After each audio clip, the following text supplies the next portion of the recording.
Welcome to my YouTube channels. Ang YouTube channels kung saan pare-pareho tayo mag-grow. So anyway, yung topic natin for this video is best investment na appliances, furnitures that make your living solo much easier. So, sa mga mag-move pa lang, pasok na pasok to sa inyo kasi dito, malalaman nyo na agad na hindi nyo naman pala kailangan bumili. Napakadaming gamit.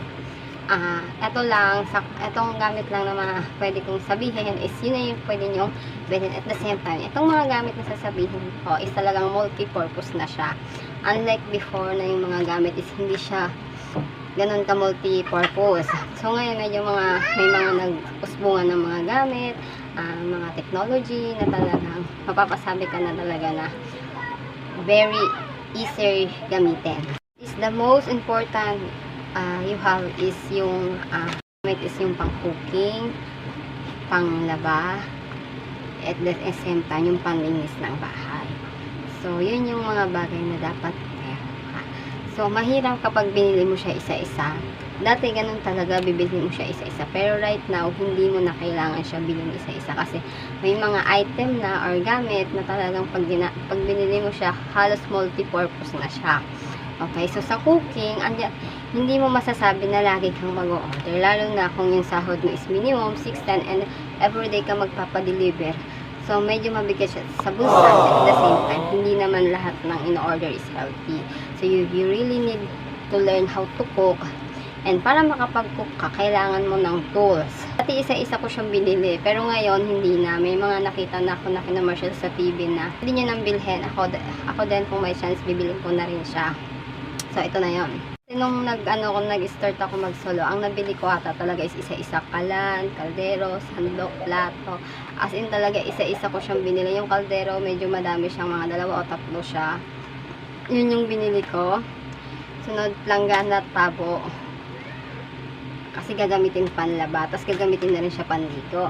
Sumunod is yung gagamitin mo pantulog, unan, sapin, sipi, tsaka ventilador. So far, yun lang yung naalala ko na very importante sa akin na pag meron ka na noon, wala na, parang okay na yung buhay mo, ganon. As of now, medyo may mga gamit ng sa labasan na.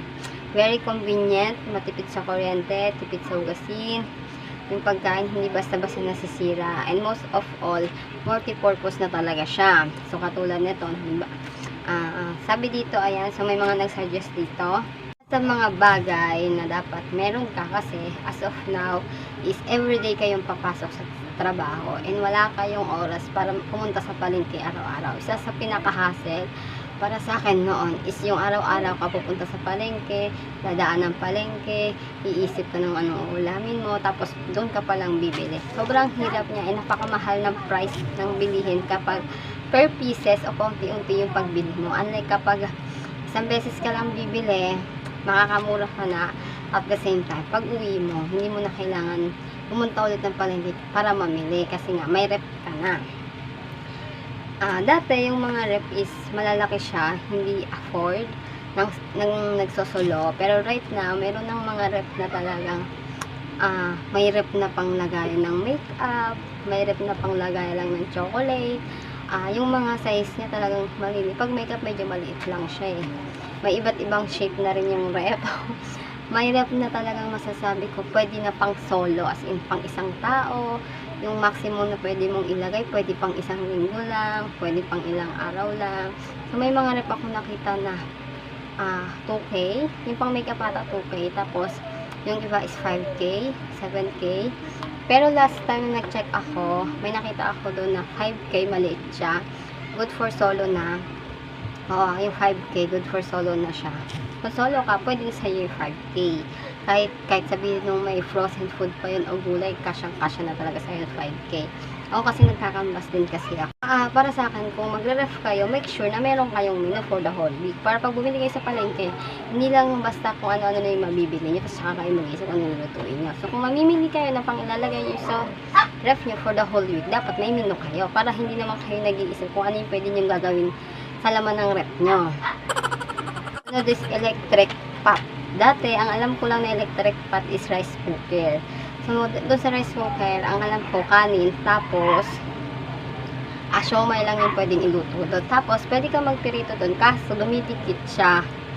Mahirap siyang lutuan ng mga pirito kasi dumidikit siya. So, the last time nagpirito ako, grabe yung dinikit ng mga, yung meatloaf tsaka yung pritong isda, grabe yung dikit niya. So, ang hirap niya linisin.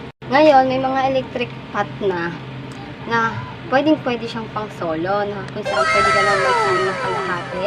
Good for whole day mo na siya.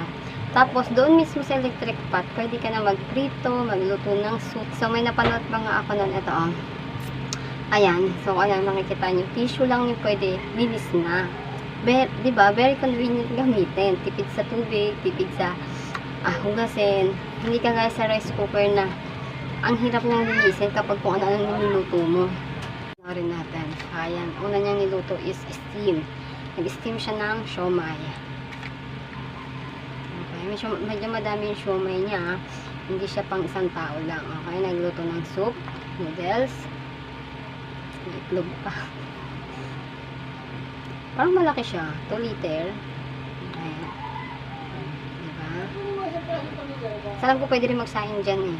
Kasi may napanood ako na ibang vlog dyan na pwede magsaing. Meron akong kapitbahay na ganyan yung gamit niya. And doon siya nagpiprito. Tapos yung gamit niya, hindi na pan. Puro ganun lang. At nasa 5 piraso ata yung may tinda silang karinderya. Tapos ayun yung ginagamit niya pamprito. Mga sa 3-5 ata yung ganyan niya. Kasi sobrang ganda talaga niya gamitin. Tapos ang balita ko, matipid pa doon sa kuryente. Pressure niya ata is pumapalo lang ata ng 200 pesos. O diba, ang ganda. Mura. Mas mura siya ata sa rice cooker kasi yung rice cooker is nagre-range ata siya 600 to 800. Ito nasa around 2 to 300 lang ata yung price niya. Hindi ko sure, pero parang may nakita akong ganun. Nakasale lang siya. Mura. Mas mura siya ata sa rice cooker kasi yung rice cooker is nagre-range ata siya 600 to 800. Ito nasa around 2 to 300 lang ata yung price niya. Hindi ko sure, pero parang may nakita akong ganun. Nakasale lang siya. Tatlo is fan or rechargeable fan. So, yung sa Tagalog na sinasabi ko is ventilador. So, ngayon, may iba't ibang fan na rin ngayon. Dati, ang available lang na fan na alam ko is yung nakatayo na malaki. Tapos, yung clip sa taas na sinasabit na yung tatluhan ata yung yung pakpak. Ngayon, may iba't iba na siyang fan. May fan na click fan, aircon, kada pwede mong lagyan ng yelo. Dito ko namin sa pan na pwede mong lagyan ng yelo. Tapos, adjustable, rechargeable, easy to use, at multi-purpose. May fan pa na alam ko may ilaw. Diba ang tawag? So, mamimili na lang kayo dyan kung ano. Alam ko yung click fans. Right now yung gamit ko yung click fan kasi matipid siya sa kuryente. So, yung click fan namin mga nasa 3 to 5 siya. Piraso yung click fan namin na ginagamit. Kaya lang, nagkaroon ako ng baby. Nagpalit ako ng standard kasi naaabot niya na yung fan. Kaso, yung mga to, depende siya sa buhay lang. So, kapag click fan, natipid siya sa kuryente. Pero, yung buhay niya is pumapalo lang ata ng 6 months. Pero, tipid siya sa kuryente. At the same time, mura lang siya. Ngayon, may nakita na ako nakagamit ako ng rechargeable na fan. Pero, never ko pa na-try yung fan na rechargeable na siya. Tapos, may ilaw pa siya. Ang taray. So, pwede yung sa inyo. Kung kayo magsosolo kayo, I suggest na yung fan na may ilaw, rechargeable siya. Kasi in case of emergency, na mawalan ng ilaw, at least meron kayong backup. So, yun yung gusto kong bilhin na, na ventilador. If there's a chance, bibilhin ko siya. Kaya lang, medyo pricey ata siya. Maganda din yung electric fan na nalalagyan ng yelo. Lalo-lalo na kapag may mga room kasi or studio room na sobrang init talaga. Yung paligid kahit sabi ng ventilador na naka-open yung bintana, may mainit talaga. Kasi meron akong friend nun dati nagre-reklamo siya kasi mainit daw talaga doon sa room niya kahit sabihin mong naka-yelo na daw. So yung fan na nilalagyan ng yelo, pwede siya sa mga ganung room. Kaya lang, hindi pa ako nakakita ng malaki. Parang maliit lang ata yung nakita ko. Tapos, meron din mga aircon na dati kasi yung aircon, alam ko, yung kinakabit lang sa pader. Ngayon, may aircon na, pwedeng ilipat-lipat ng pwesto, yung nasa, sa sala lang. Tapos, mahangin. Diba, ang taray. Marami na siyang aircon. So, mamili kayo kung anong klaseng aircon or ventilador or fan yung gusto nyo if ever na magsulo kayo. Pero, karamihan sa mga naghahanap ng ventilador, aircon is number 1 na tanong dyan is matipid ba sa kuryente? Matibay ba? So, dun lang magkakatalo niya, matipid ba sa kuryente or matibay ba? Is microwave. Ito yung hindi ko nabili pero nakatry na ako gamitin ito nung nag-work ako as a maid. So, very madali siya ako pag nandun ako sa bahay namin o sa bahay ko. Pag nag-iinit ako noon, sinasalin ko pa siya dun sa kaldero. So, ayan, another hugas na naman siya, another hugasin siya. Pero pag nandun ako sa trabaho ko, kapag may tirang pagkain sarap, pinapasok ko lang siya sa microwave. Tapos, ayun na, walang hugasin. Antay ka lang ng 10 seconds, may pagkain ka na. Ganun siya kadaling gamitin sa microwave. Tapos, parang feeling ko pag may microwave ka, kahit gaano kaunti yung pagkain, makakain mo siya kasi hindi mo kailangan magsali o gumamit ng kaldero para mag-init. Dati kasi, pag unti lang yung pagkain, so, parang nakakatamad i-init kasi onti na nga lang. Tapos, magdadagdag ko ng bagong hugasin kasi hindi ka rin mabubusog. So, nakakatamad siya kumino. Unlike kapag may microwave, kahit ano, pwede mo siya i-init. Tinapay, tirang biskuit, tirang kanin, tirang kape. Pwede mo siya i-init doon. So, diba? So, tipid sa hugasin, very convenient gamitin. Next is washing machine. So, may iba't ibang washing machine na rin ngayon na gaya ng ref. Dati, ang alam kong washing machine lang is yung malalaki. Ngayon, meron na siyang pang baby, meron na siyang pang baby, merong washing machine na ditupi, madaling hawakan, madaling ligpitin, rechargeable. Hindi ko alam kung meron pang parang wala pa ata rechargeable na washing machine.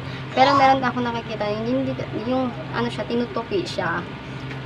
Yung parang pang medyas, pang lipo, yung mga ganun, yung laman yung hanggang 5 lang. So, pwede yun sa inyo. Tapos, meron din na maliit lang. Basta maliit lang siya. Siguro mga ganito lang siya kahaba sa braso ko. Pang solo lang talaga. Kasi yung mga malalaking washing machine is for big family siya. Ngayon, yung mga malalaki is nagre-range siya ng 8 to 10,000 ata.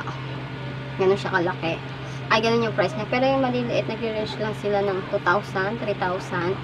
Tapos, mayroon pa nga akong nakita less ng 1,000. Tapos, meron pang ginagamit na pang washing na yung parang spin lang siya, hindi mo kailangan ng washing. Talagang ilalagay mo lang siya sa planggana, tapos isasaksak mo lang siya. Mamaya hanapin ko yan kasi nakabili na ako ng before.